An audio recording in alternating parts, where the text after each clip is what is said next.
Hola compañeros, hoy voy a explicarles sobre el autor Roman Jakobson. Fue un gran estudioso del lenguaje. Estudió especialmente las dificultades que en él podían aparecer. Desde muy pequeño se interesó en la poesía. Se interesó por la poesía. Es por eso que estoy involucrado en la creación de dos centros referentes en la literatura: el Círculo Lingüístico de Moscú, con fecha de 1915, y la Sociedad para el Estudio del Lenguaje Político en Leningrado de 1917. En aquella época imperaba el formalismo ruso, un movimiento intelectual y literario nacido durante la Primera Guerra Mundial y que consolida la independencia de la teoría literaria y de la quitroliteraria como disciplinas autónomas. Jakobson escapó de Praga a principios de marzo de 1939, vía Berlín hacia Dinamarca, donde estuvo asociado en el Círculo Lingüístico de Copenhague.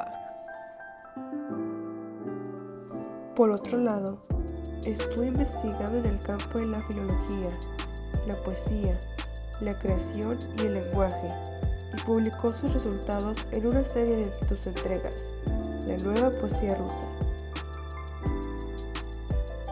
Sin embargo, es en Estados Unidos donde Jakobson se centra especialmente en el campo de lingüística, en contraposición a los años anteriores, que fueron poéticos y contrastados con la teoría literaria. Es interesante destacar la integración multidisciplinar de Jakobson, especialmente en los planos de la lingüística, la antropología y la teoría de la información. Estudia los planeamientos fundamentales de la teoría matemática y de la información de Shannon y Weber. Jakobson era un investigador teórico más que empírico, y se siente a gusto en la multidisciplinidad. Sus investigaciones sobre el lenguaje infantil fueron también muy innovadoras, al destacar el papel universal que en el mismo tienen las oclusivas y las nasales.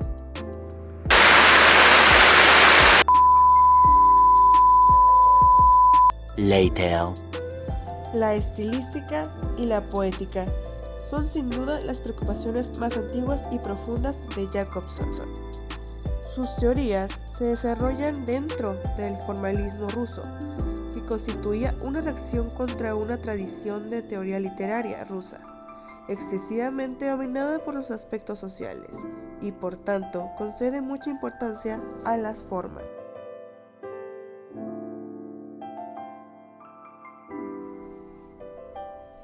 El interés por los fenómenos literarios será una constante de los estudios de Jakobson. En sus observaciones sobre la prosa del poeta Pasternak de 1935, la relación global y dialéctica entre metáfora, o sea similitud, y metotimia, contigüidad, dos directrices opuestas y completamente fundadas en la bipolaridad del propio lenguaje. Jakobson intentó, además, extender el concepto de oposición binaria a otros aspectos del lenguaje, partiendo de esos estudios de morfología estructural, Skulptur en 1932 y Beitrach en 1936, y por ello fue de los primeros de los pocos que se ocuparon de fonología diacrónica, en Remarques sur Evolution Phonologique. La trayectoria de Roman Jakobson se centró en el estudio de diferentes fenómenos literarios. Otra de sus obras que lo reflejan son Observaciones sobre la prosa del poeta Pasternak de 1935 y Versos desconocidos de Mayakovsky 1942. Concretamente, la obra de este filólogo se traduce en 475 títulos, de entre ellos 364 corresponden a libros y 101 a textos varios como poemas, prefacios, artículos periodísticos, pero no siempre lo ha realizado en solitario, y es por ello que muchas de sus obras han sido creadas en colaboración con otros autores. A few moments later. Roman Jakobson no solo investiga sobre el lenguaje y literatura de adultos, también estudia el lenguaje infantil. Dichos estudios fueron especialmente innovadores y se centraron en el papel universal de algunos tipos de sonido en el lenguaje infantil. Por otro lado, también estudió las asafasias.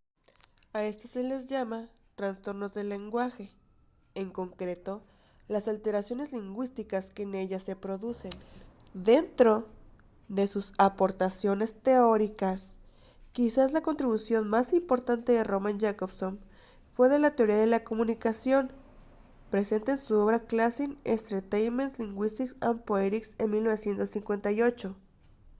En ella presentaba las que eran, según él, las 6 funciones del lenguaje. En esta obra, Jakobson plantea su modelo de la teoría de la comunicación. Dicho modelo se centra en el proceso de la comunicación lingüística, configurado por estas 6 funciones del lenguaje. Para esto debemos saber cuáles son los elementos que para Jakobson eran fundamentales para la comunicación humana. Primero está el emisor, después el receptor, luego el mensaje, código y por último, canal. Roman Jakobson analiza 6 componentes en el proceso de comunicación, a cada uno de los cuales corresponderá a una función: emisor, función expresiva, receptor, conativa, referente, referencial, código, metalingüística, mensaje, poética y canal, fática. Por último, Jakobson habló sobre los universales lingüísticos, referidos al análisis de las características de distintas lenguas utilizadas en el mundo.